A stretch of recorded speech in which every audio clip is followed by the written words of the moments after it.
Mi esposo me había traicionado en nuestra casa nueva, pero cuando descubrí la verdad, no fue lo que imaginé.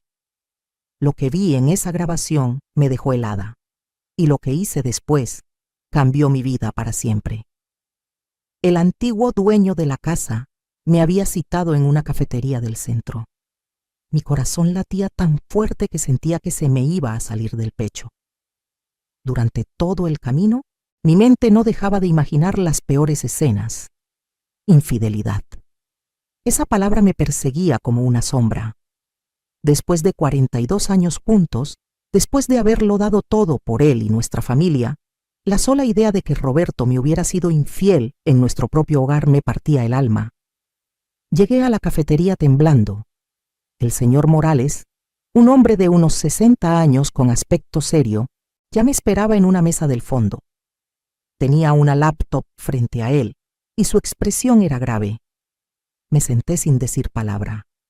Él giró la pantalla hacia mí y presionó play. Lo que vi me dejó sin aliento. Ahí estaba mi esposo Roberto, en el escritorio de nuestra nueva casa, el mismo día que yo había salido a trabajar. Pero no estaba con otra mujer. Estaba solo, revisando cada rincón de la habitación, abriendo cajones, tocando las paredes, moviendo muebles. Y entonces lo vi claramente en la grabación. Roberto encontró algo detrás de un panel de madera en la pared. Sus ojos brillaron de una forma que nunca había visto. Sacó lo que parecía ser un sobre amarillento, lo abrió con manos temblorosas y su rostro se transformó completamente. Una sonrisa enorme, casi maniática. Guardó el sobre en su chaqueta, miró alrededor como asegurándose de que nadie lo veía y salió del cuarto. El señor Morales detuvo el video y me miró. Yo no podía hablar. No era infidelidad, pero había algo profundamente perturbador en lo que acababa de ver. La forma furtiva en que Roberto actuaba, el secretismo, esa expresión en su rostro. Algo estaba terriblemente mal. Sigue mi historia hasta el final y comenta la ciudad desde donde me estás viendo para saber qué tan lejos ha llegado mi relato. Mi nombre es Carmen Eugenia Solís de Méndez y tengo 68 años. Toda mi vida la dediqué a mi familia. Conocí a Roberto cuando yo tenía 25 años, en una fiesta patronal del pueblo. Él era guapo, trabajador y me prometió el mundo. Nos casamos 6 meses después en la iglesia del pueblo, con una ceremonia sencilla pero llena de amor. O eso creí yo. Durante más de 4 décadas, fui la esposa perfecta. Me levanté cada madrugada para prepararle el desayuno antes de que se fuera a trabajar. Tortillas hechas a mano, frijoles refritos, huevos al gusto. Nunca fallé un solo día. Crié a nuestros 3 hijos prácticamente sola, porque Roberto siempre estaba ocupado con el negocio.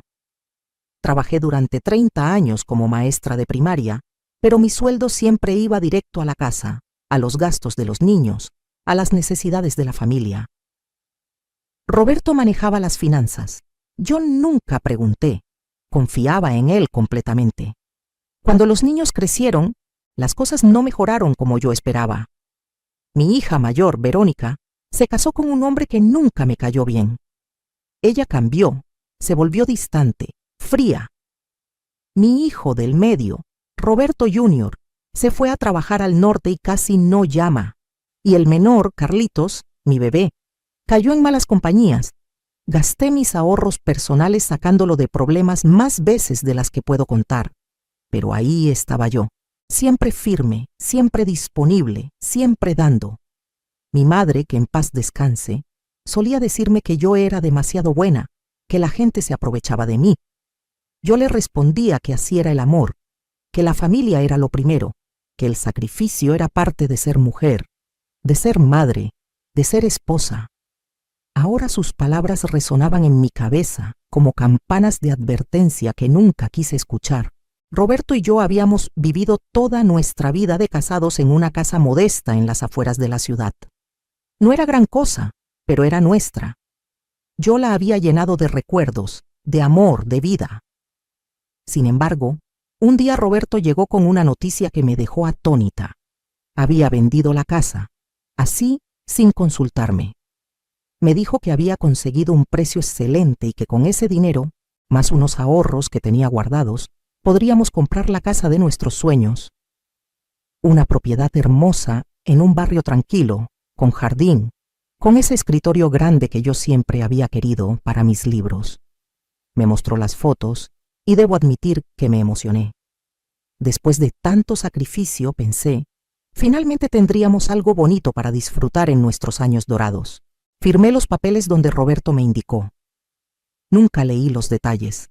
Confiaba en él. La mudanza fue agotadora pero emocionante. Yo empaqué 42 años de vida en cajas de cartón. Recuerdos, fotografías, la vajilla de la boda, los dibujos que los niños habían hecho en la primaria. Cada objeto contaba una historia. Roberto parecía especialmente ansioso por mudarnos rápido. Insistió en que nos instaláramos lo antes posible. Yo pensé que era entusiasmo, que finalmente estaba ilusionado con algo que compartíamos juntos. ¡Qué ingenua fui! La casa era realmente hermosa. Pisos de cerámica que brillaban con el sol de la mañana, ventanas amplias, habitaciones espaciosas. El escritorio que tanto había deseado estaba en una habitación con vista al jardín. Me imaginé pasando tardes enteras ahí, leyendo, escribiendo cartas a mis amigas. Pero esa fantasía duró exactamente una semana. Fue un martes por la tarde cuando recibí la llamada del señor Morales, el antiguo dueño. Su voz sonaba nerviosa, urgente. Me dijo que había olvidado un grabador de seguridad en el escritorio, uno discreto que había instalado años atrás, y que al revisar la grabación desde su computadora, había visto algo que yo necesitaba saber. Algo sobre Roberto. Algo que había hecho cuando yo no estaba. Mi primer instinto fue defenderlo, decirle que seguramente había un malentendido, pero la seriedad en su voz me detuvo. Me pidió que fuera a verlo, que fuera sola, que no le dijera nada a Roberto. Y ahí estaba yo ahora, en esa cafetería, viendo a mi esposo actuar como un ladrón en nuestra propia casa. El señor Morales cerró la laptop y suspiró profundamente. Me preguntó si sabía qué era lo que Roberto había encontrado detrás de ese panel. Negué con la cabeza, todavía en shock. Entonces él me contó algo que hizo que todo empezara a cobrar un sentido terrible. Me explicó que esa casa había pertenecido a su familia por generaciones. Él la había vendido porque necesitaba el dinero para tratamientos médicos de su esposa. Pero antes de vender, había escondido algunos documentos importantes de la familia en ese panel secreto del escritorio. Documentos que incluían escrituras antiguas, certificados y algo más. Un testamento de su padre que mencionaba una propiedad adicional que él había olvidado por completo. Una propiedad valiosa en una zona que ahora era comercial. El señor Morales planeaba sacar esos documentos antes de entregar la casa, pero con el estrés de la mudanza y la enfermedad de su esposa, se le había olvidado. Cuando se dio cuenta, ya habíamos firmado todo y nos habíamos mudado. Instaló discretamente aquel grabador para monitorear cuándo podría entrar a recuperar sus documentos sin molestarnos. Nunca imaginó lo que captaría la cámara.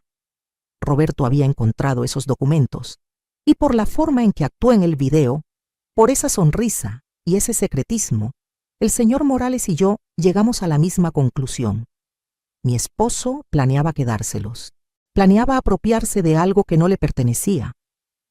Me fui de esa cafetería con la grabación en una memoria USB que el señor Morales me entregó, y con un peso enorme en el pecho. Durante el camino a casa, mi mente era un torbellino. 42 años de matrimonio. 42 años creyendo que conocía a este hombre. Y ahora descubría que era capaz de robar, de esconder, de mentir. Llegué a casa y Roberto estaba en la sala viendo televisión como si nada. Me saludó con un beso en la frente, me preguntó cómo me había ido en mis mandados. Mandados. Así llamó él a mi salida. Yo simplemente asentí y me fui a la cocina. Mis manos temblaban mientras preparaba la cena. Esa noche, mientras cenábamos, lo observé como nunca antes.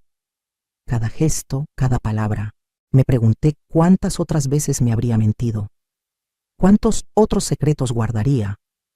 Decidí no confrontarlo todavía. Necesitaba pensar, necesitaba un plan. Los siguientes días fueron una tortura silenciosa. Roberto actuaba completamente normal. Hasta parecía de mejor humor, más atento conmigo. Me trajo flores un día, algo que no hacía desde hace años. Me dijo que estaba feliz de que finalmente estuviéramos en nuestra casa soñada, que estos serían los mejores años de nuestras vidas. Cada palabra suya era como un cuchillo. Yo sonreía, asentía, seguía cocinando y limpiando como siempre, pero por dentro algo se había roto. Una noche, cuando Roberto salió a su partida semanal de dominó con sus amigos, revisé toda la casa. Busqué en sus cajones, en su closet, en sus chaquetas. Nada. Los documentos no estaban. Seguramente los había escondido en otro lugar, tal vez en su oficina, tal vez en el banco. Me sentí sucia haciendo eso, espiando a mi propio esposo. Pero la traición que sentía era más grande que mi culpa. Llamé al señor Morales y le conté que no había encontrado nada. Él me sugirió que fuéramos a la policía, pero algo me detuvo. No quería escándalo, no quería que mis hijos se enteraran así. No todavía. Además, una parte de mí todavía albergaba una esperanza absurda de que hubiera una explicación lógica. Tal vez Roberto planeaba devolver los documentos. Tal vez solo sintió curiosidad. Pero en el fondo yo sabía la verdad. Una semana después, Roberto recibió una llamada que lo puso nervioso. Lo noté por la forma en que se alejó para contestar, por cómo bajó la voz. Cuando colgó, me dijo que tenía que salir a atender un asunto de negocios. ¿Negocios? Roberto estaba retirado hacía 3 años. ¿Qué negocios podría tener? Esa fue la gota que derramó el vaso. Apenas salió de la casa, volví al escritorio. Revisé cada centímetro de esa habitación y entonces, casi por accidente, encontré otro panel suelto, en el piso, debajo de un tapete. Mi corazón se aceleró. Lo abrí con cuidado y ahí estaba. Un sobre amarillento, exactamente como el del video. Con manos temblorosas lo saqué y lo abrí. Documentos viejos, escrituras, certificados de propiedad. Y una carta, escrita a mano por el padre del señor Morales, explicando que esa propiedad en la zona comercial era para ser heredada a sus descendientes. También había documentos más recientes que Roberto había añadido. Papeles que mostraban que él había estado investigando el valor de esa propiedad. Notas con cantidades de dinero que me dejaron sin aliento, cientos de miles de pesos. Roberto sabía exactamente lo que tenía en sus manos y planeaba quedárselo. Pero lo que encontré después me destruyó por completo. Debajo de los documentos del señor Morales había otros papeles. Papeles con mi nombre. Las escrituras de nuestra antigua casa, la que Roberto había vendido. Y lo que vi me dejó sin respiración. La casa no había sido vendida por el precio que Roberto me dijo. Había sido vendida por el triple. Y ese dinero, mi dinero, porque la casa estaba a nombre de los dos, nunca había ido a la compra de esta nueva propiedad. Roberto había usado solo una fracción para el enganche de esta casa. El resto, una cantidad enorme, había ido a parar a una cuenta bancaria a su nombre. Solo a su nombre. Había más. Estados de cuenta bancarios impresos mostraban transferencias regulares a una cuenta que yo no reconocía. Gastos en restaurantes, hoteles, tiendas, fechas que coincidían con sus supuestas reuniones de negocios, con sus partidas de dominó, con sus visitas a su hermano en la ciudad vecina. Todo había sido mentira. Durante años, Roberto había estado usando nuestro dinero, mi dinero, el fruto de mi trabajo, para vivir una vida paralela que yo desconocía completamente. No pude más. Me senté en el piso de ese escritorio y lloré como no lloraba desde que mi madre murió. Lloré por los años perdidos, por la confianza traicionada, por la tonta que había sido. Lloré por la Carmen joven que había creído en el amor verdadero, que había entregado su vida entera a un hombre que la veía como algo conveniente, como una sirvienta con beneficios.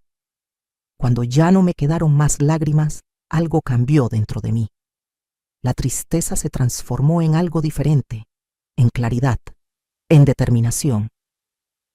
Me sequé las lágrimas, guardé todos los documentos en mi bolsa y cerré el panel del piso.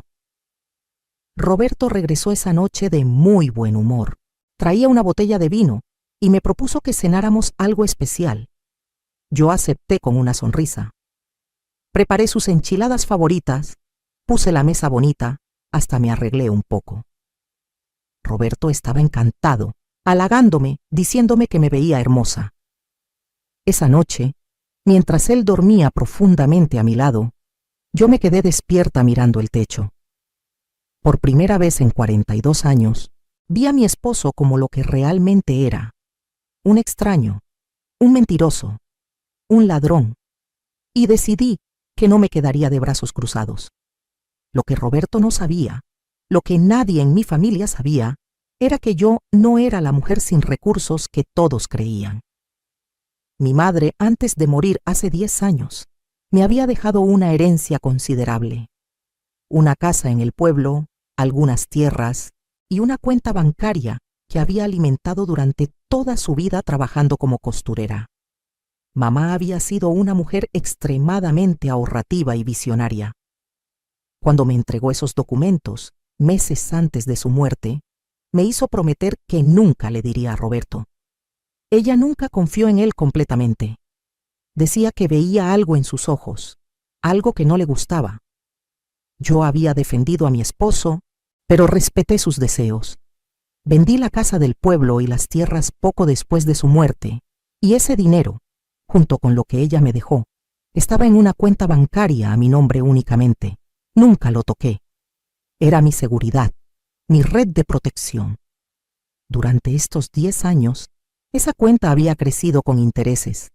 Teníamos entre todo una suma que me daba independencia absoluta. Roberto no tenía idea. Siempre pensó que yo era completamente dependiente de él, que sin su dinero yo no era nada. También tenía algo más que Roberto desconocía. Mi sobrino, Alejandro, el hijo de mi hermana menor, era abogado. Un abogado muy bueno y muy exitoso. Trabajaba en una firma importante en la capital. Siempre habíamos sido cercanos. Yo lo había ayudado a pagar parte de su universidad cuando su madre enfermó. Él nunca olvidó eso y siempre me decía que si alguna vez necesitaba algo, lo que fuera, él estaría ahí para mí. Además, mi mejor amiga desde la infancia, Rosa María, estaba casada con un notario. Entre risas y café, a lo largo de los años, yo había aprendido más sobre leyes de propiedad, herencias y divorcios de lo que Roberto jamás imaginaría. Nunca pensé que usaría ese conocimiento, pero la vida tiene formas curiosas de prepararte para lo que viene. Los siguientes días los pasé en modo de actuación total. Seguí siendo la Carmen de siempre, dulce, servicial, un poco ingenua. Preparaba las comidas, limpiaba la casa, sonreía a Roberto. Pero en secreto, estaba poniendo en marcha un plan. Primero llamé a Alejandro, le conté todo, le mostré las grabaciones, los documentos. Su rostro se puso rojo de la ira. Me dijo que lo que Roberto había hecho no solo era inmoral, sino ilegal. Apropiarse de documentos ajenos, ocultar bienes matrimoniales, usar dinero común para fines personales sin consentimiento. Me aseguró que yo tenía un caso sólido, tanto civil como potencialmente criminal. Alejandro se puso a trabajar inmediatamente. Discretamente, comenzó a recopilar evidencia adicional. Estados de cuenta, registros de propiedades, todo lo que pudiéramos necesitar. Mientras tanto, me aconsejó que no confrontara a Roberto todavía, que actuara normal, que lo dejara confiarse. También contacté al señor Morales. Le devolví sus documentos y le expliqué mi plan. Él estuvo completamente de acuerdo en apoyarme. Me ofreció su testimonio y las grabaciones como evidencia. Incluso me confesó que había investigado un poco más y descubrió que Roberto había estado intentando vender información sobre aquella propiedad valiosa a inversionistas, haciéndose pasar por el dueño legítimo. El nivel de traición seguía creciendo, pero yo ya no lloraba. Estaba enfocada, determinada, fuerte. Por primera vez en décadas, sentía que tenía control sobre mi propia vida. Pasaron 2 semanas de esta doble vida. Yo, la esposa perfecta durante el día, y la estratega implacable durante la noche. Roberto no sospechaba nada. De hecho, parecía más relajado que nunca. Un sábado por la mañana, mientras desayunábamos, me soltó la noticia que había estado esperando. Me dijo que había cerrado un negocio importante, que pronto tendríamos mucho dinero extra, que podríamos viajar, disfrutar la vida. No mencionó de dónde vendría ese dinero, por supuesto. Yo solo sonreí y le serví más café, pero por dentro mi sangre hervía. Ese mismo día por la tarde, Roberto salió a otra de sus supuestas reuniones. En cuanto se fue, llamé a Alejandro y le dije que estaba lista, que era momento de actuar. El plan era simple pero efectivo. Alejandro había preparado todos los documentos necesarios. Una demanda de divorcio con causales de fraude y ocultamiento de bienes. Una denuncia formal ante las autoridades por apropiación indebida de documentos. Una solicitud de congelamiento de cuentas bancarias a nombre de Roberto hasta que se resolviera el caso. También habíamos preparado algo especial para el día de la confrontación. Invitaríamos a los niños, a la familia. Yo le diría a Roberto que quería hacer una cena especial para celebrar nuestra nueva casa, para reunir a todos. Él estaría feliz, confiado. Y ahí, frente a todos, se revelaría la verdad. Alejandro me advirtió que sería duro, que la familia se dividiría, que habría drama. Le dije que no me importaba, que había vivido 42 años en una mentira y que merecía mi verdad, por dolorosa que fuera. Los días previos a la cena los pasé en un estado de calma extraña. Era como estar en el ojo del huracán. Sabía que la tormenta vendría, pero en ese momento había paz en mi decisión. Llamé a cada uno de mis hijos personalmente, a Verónica, a Roberto Jr., a Carlitos. Les dije que su padre y yo queríamos hacer una reunión familiar especial, que hacía mucho no estábamos todos juntos. Verónica puso excusas, como siempre, pero finalmente aceptó. Roberto Jr. dijo que justo iba a estar en la ciudad esos días, así que perfecto. Carlitos, mi bebé, fue el más entusiasta. Siempre lo era cuando se trataba de comida gratis y atención. También invité a mi hermana, al esposo de Rosa María y, por supuesto, al señor Morales. Roberto preguntó por qué invitaba al antiguo dueño de la casa, y le dije que me parecía un gesto bonito, que él nos había vendido esta hermosa propiedad y queríamos agradecerle. Roberto no pareció muy convencido, pero no dijo nada.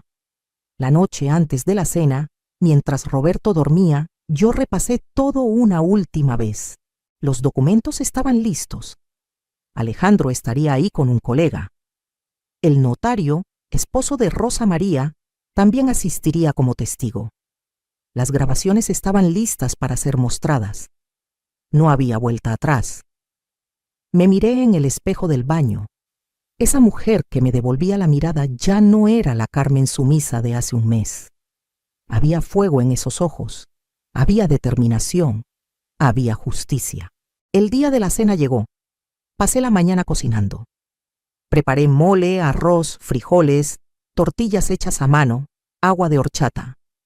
Puse la mesa con el mantel que mi madre me había bordado. Flores frescas del jardín. Todo tenía que verse perfecto. Roberto estaba de excelente humor. Ayudó a acomodar las sillas, puso música, hasta se ofreció a ir por hielo. Cuando empezaron a llegar los invitados, jugó su papel de anfitrión encantador a la perfección. Saludaba, abrazaba, hacía bromas. Los niños llegaron con sus respectivas actitudes. Verónica, distante pero educada. Roberto Jr., apurado como siempre. Carlitos, buscando inmediatamente la comida. Mi hermana llegó con un postre. El señor Morales llegó con una botella de vino. Alejandro y su colega llegaron vestidos formalmente, portafolios en mano. Roberto me preguntó en voz baja quiénes eran esos señores. Le dije que eran amigos de la familia, que no se preocupara. Nos sentamos a cenar. La conversación fluyó normalmente al principio. Roberto contó algunas anécdotas. Los niños hablaron de sus vidas. Yo apenas probé bocado. Mi corazón latía tan fuerte que pensé que todos podrían escucharlo. Después del plato principal, cuando estábamos por servir el postre, me puse de pie. Toqué mi copa con una cuchara para llamar la atención de todos. Roberto me miró sorprendido pero sonriente, esperando algún brindis emotivo. Respiré profundo y comencé a hablar. Les dije que los había reunido porque había algo importante que necesitaban saber. Algo sobre su padre, sobre nuestro matrimonio, sobre la verdad de cómo habíamos llegado a esta casa. La sonrisa de Roberto se desvaneció lentamente. Le pedí a Alejandro que pusiera la laptop sobre la mesa. Proyectamos el video del grabador en la pared blanca de la sala, usando un pequeño proyector que habíamos traído. Todos vieron a Roberto entrando al escritorio, encontrando los documentos, esa sonrisa codiciosa, escondiéndolos. El silencio en la habitación era ensordecedor. Roberto se puso pálido. Intentó hablar, pero le pedí que se callara. Todavía no había terminado. Saqué los documentos, uno por uno. Las escrituras de nuestra antigua casa mostrando el precio real de venta, los estados de cuenta mostrando las transferencias a su cuenta personal, los gastos en lugares que yo desconocía, los documentos del señor Morales que Roberto había intentado apropiarse, y finalmente, las pruebas de que había estado intentando vender una propiedad que no le pertenecía. Cada revelación era como una bomba. Mis hijos me miraban con los ojos muy abiertos. Verónica tenía la mano en la boca. Roberto Jr. había dejado caer su tenedor. Carlitos lucía confundido. Roberto finalmente intentó defenderse. Dijo que todo era un malentendido, que podía explicarlo.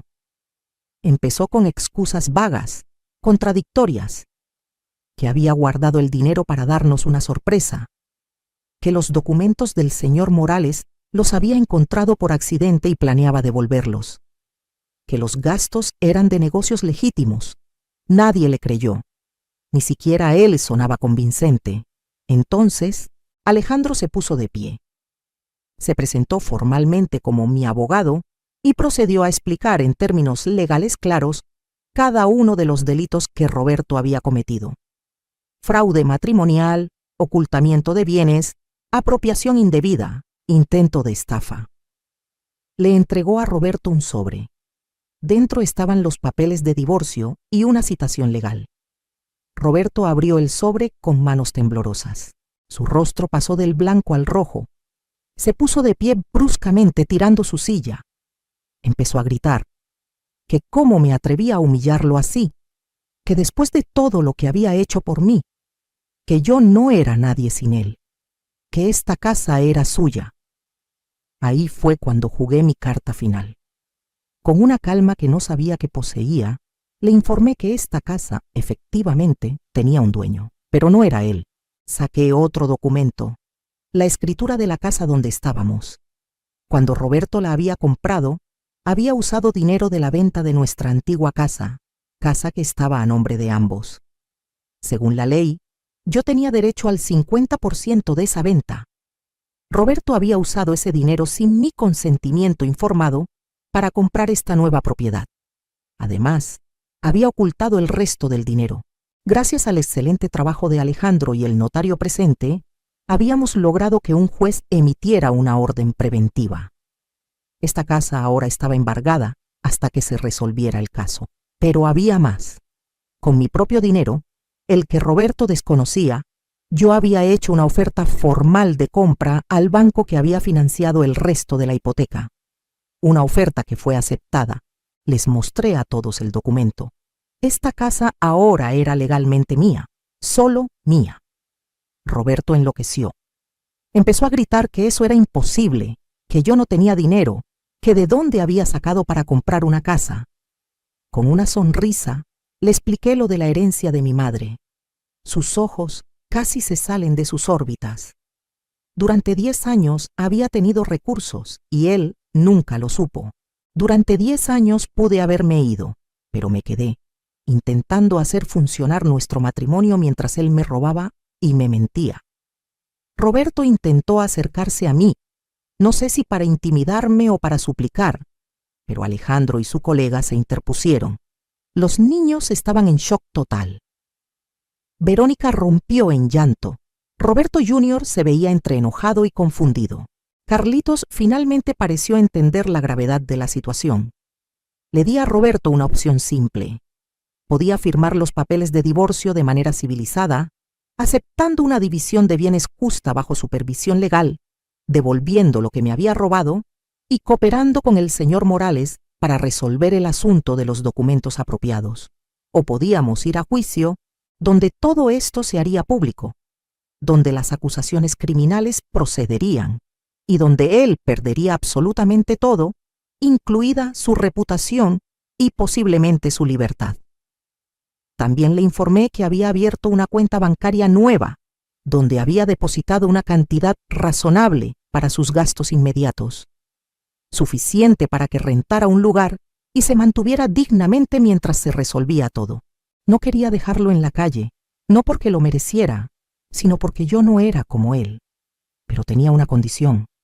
Tenía que irse de esta casa esa misma noche. Roberto me miró con un odio que nunca había visto en sus ojos. Pero también había algo más. Derrota. Miró alrededor de la habitación buscando apoyo. Verónica lloraba, pero no dijo nada.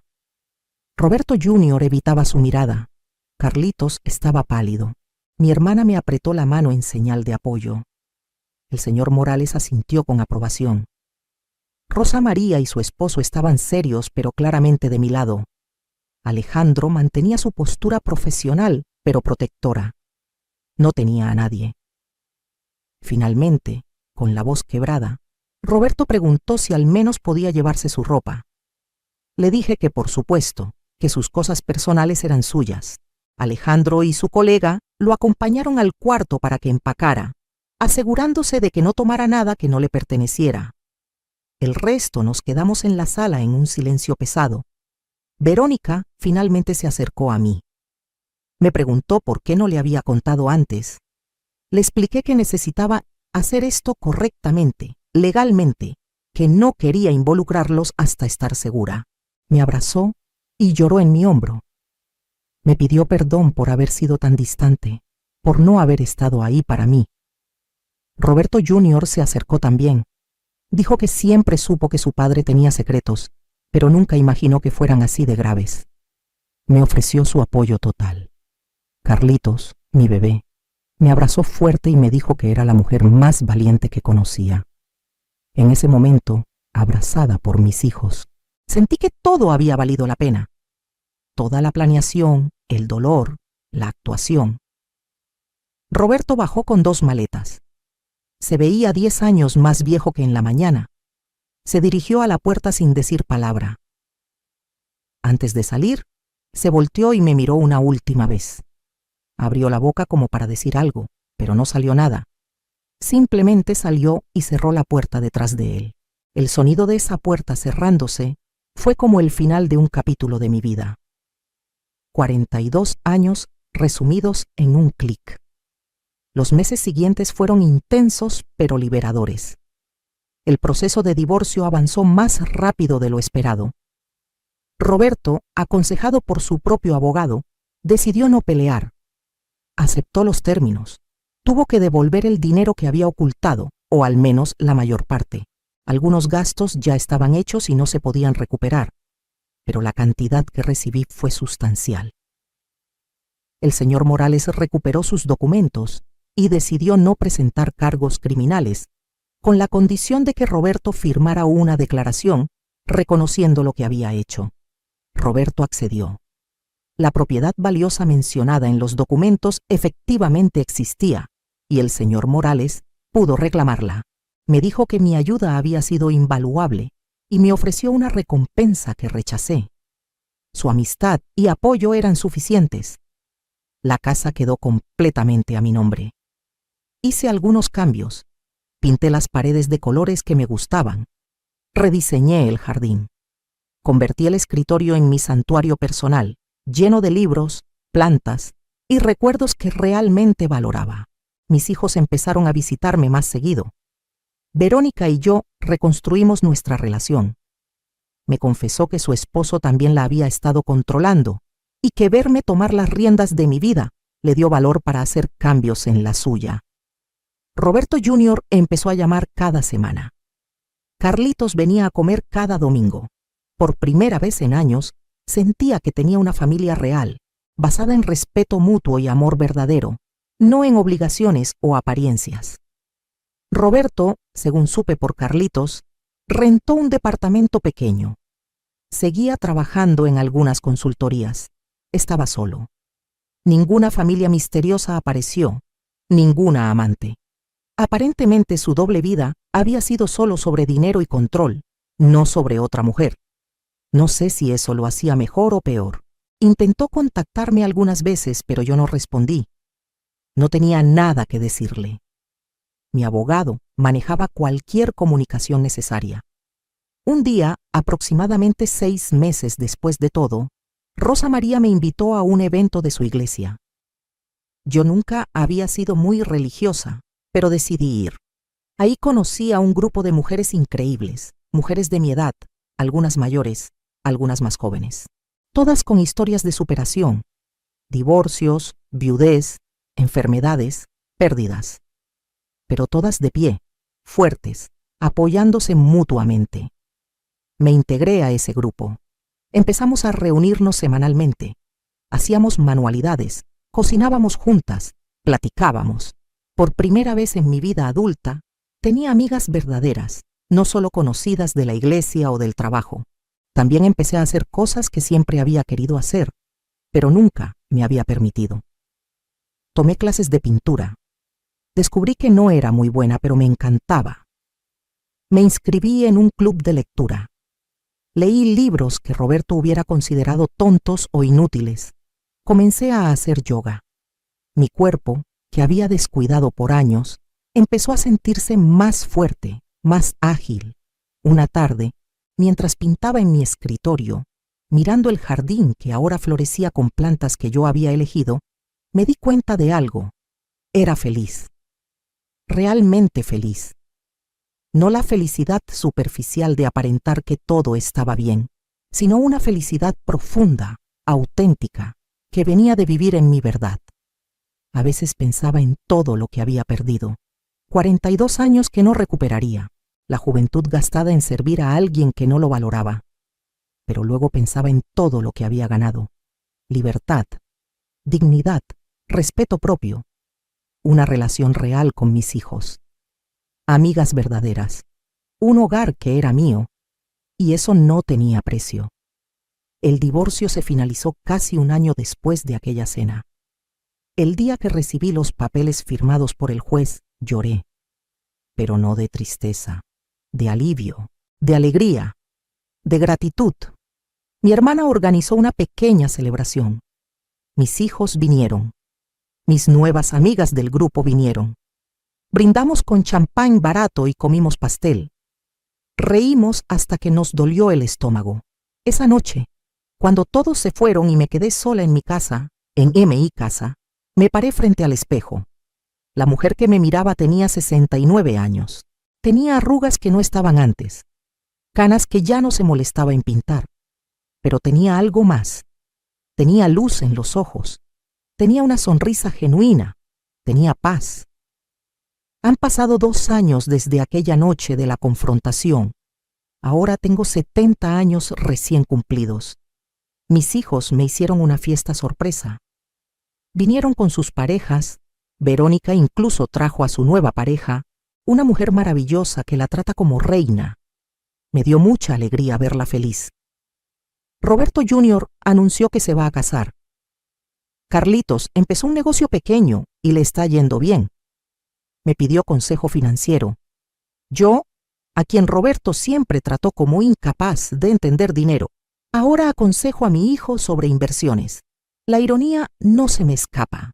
Mi casa se ha convertido en el centro de reuniones familiares. Cada domingo hay comida. Cada festividad se celebra aquí. Pero no porque yo me sienta obligada a cocinar y servir. Ahora todos ayudan. Traen comida, limpian, colaboran. Es una familia real, funcional. Roberto intentó contactar a los niños en varias ocasiones. Al principio, ellos lo veían ocasionalmente, pero con el tiempo, las visitas se espaciaron. Es difícil mantener una relación con alguien que te mintió toda la vida. Él perdió más que un matrimonio, perdió a su familia. Supe por Carlitos que Roberto tuvo algunos problemas de salud, presión alta, estrés. Una parte de mí, muy pequeña, sintió compasión, pero no era mi responsabilidad. Él tomó sus decisiones. Yo tomé las mías. Empecé un pequeño proyecto que me llena de orgullo. Con algunas de las mujeres de mi grupo, iniciamos un taller para mujeres mayores sobre finanzas personales y derechos legales. Enseñamos a otras mujeres sobre cuentas bancarias, escrituras, testamentos, divorcios. Cosas que muchas de nuestra generación nunca aprendimos porque se esperaba que los hombres manejaran todo eso. El taller ha crecido. Ahora tenemos sesiones mensuales con abogados invitados, notarios, contadores. Hemos ayudado a docenas de mujeres a entender sus derechos, a proteger sus bienes, a salir de situaciones abusivas. Cada vez que una de ellas me agradece, me dice que le cambié la vida, siento que mi propia experiencia dolorosa tuvo un propósito. El señor Morales se convirtió en un buen amigo. Su esposa falleció hace un año, desafortunadamente. La enfermedad finalmente la venció. Pero él me dijo que gracias a que recuperó los documentos y pudo vender aquella propiedad valiosa, los últimos meses de vida de ella fueron cómodos, sin preocupaciones financieras, con todos los tratamientos que necesitó. Me dijo que yo había sido parte de ese regalo final para ella. Nos vemos seguido para tomar café, solo como amigos. A veces me pregunta si he pensado en volver a tener una pareja. Le digo que, honestamente, no. Que después de 42 años de matrimonio que resultó ser una mentira, estoy disfrutando enormemente mi soledad, mi paz, mi libertad. Tal vez algún día, o tal vez no, y está bien. También retomé algo que había abandonado hace décadas: la escritura. Siempre me gustó escribir. De joven escribía poemas, cuentos cortos, pero Roberto decía que era pérdida de tiempo. Ahora escribo cada día. Estoy trabajando en un libro. Una memoria de mi vida, de mi transformación. No sé si alguna vez se publicará, pero el proceso de escribirlo ha sido terapéutico y hermoso. Mis nietos, tengo 4 ahora, me conocen como la abuela fuerte, la abuela que tiene su propia casa, su propio dinero, su propia vida. Verónica me dijo que quiere que sus hijos crezcan viendo ese ejemplo, que las abuelas no son solo señoras que cocinan y consienten, que pueden ser independientes, valientes, dueñas de su destino. A veces cuando estoy sola en la noche, pienso en cómo sería mi vida si nunca hubiera descubierto la verdad sobre Roberto. Probablemente seguiría en esa casa vieja, sirviendo a un hombre que no me respetaba, viviendo una mentira cómoda. La idea me produce escalofríos. Aquella llamada del señor Morales fue el empujón que necesitaba. Pero la decisión de actuar, de no quedarme callada, de pelear por mí misma, esa fue mía. Y es la decisión de la que más orgullosa me siento en toda mi vida. Le digo a las mujeres en mis talleres que nunca es tarde. Que a los 60, 70, 80 años todavía puedes cambiar tu vida. Todavía puedes pararte firme. Todavía puedes decir no más. Que la edad no nos hace débiles, nos hace sabias. Y que esa sabiduría combinada con valentía es imparable. Hace unos meses me encontré con Roberto en el supermercado. Fue incómodo. Él se veía cansado, más viejo. Me saludó tímidamente. Intentó hacer conversación trivial. Le respondí educadamente pero distante. Me preguntó cómo estaba. Bien, le dije. Muy bien. Me preguntó por los niños. Le dije que estaban excelentes, que viniera a verlos cuando quisiera, aunque sabía que la relación estaba rota. Hubo un silencio incómodo. Finalmente, me dijo algo que no esperaba. Me pidió perdón. Dijo que había sido un tonto, que había perdido lo mejor de su vida por codicia y orgullo, que si pudiera regresar el tiempo, haría todo diferente. Lo miré a los ojos. Parte de mí quería creerle, pero la parte más fuerte, la Carmen nueva, sabía que las palabras sin acciones no significan nada. Le agradecí por la disculpa. Le dije que esperaba que encontrara paz, y me fui. No sentí satisfacción ni dolor, solo indiferencia. Y eso, de alguna manera, se sintió como la victoria final. Ahora, mientras escribo esto, sentada en mi escritorio con vista al jardín que planté con mis propias manos, en la casa que es mía, rodeada de fotos de mis hijos y nietos, con mis libros y mis pinturas y mis plantas, siento una gratitud profunda. Gratitud por la fortaleza que no sabía que tenía. Gratitud por los amigos que me apoyaron. Gratitud por mis hijos que entendieron. Gratitud incluso por el dolor, porque me enseñó quién soy realmente. Mi mensaje para cualquier mujer que esté pasando por algo similar es este. Tú vales más de lo que te han hecho creer. Tus años de sacrificio no te hacen débil, te hacen fuerte. Y nunca, nunca es tarde para reclamar tu vida, tu dignidad, tu poder. No importa cuántos años tengas, cuánto tiempo hayas estado en una situación, cuánto miedo sientas. Dentro de ti hay una guerrera. Despiértala. Yo lo hice a los 68 años y fue la mejor decisión de mi vida. ¿Qué harías en mi lugar? Comenta abajo.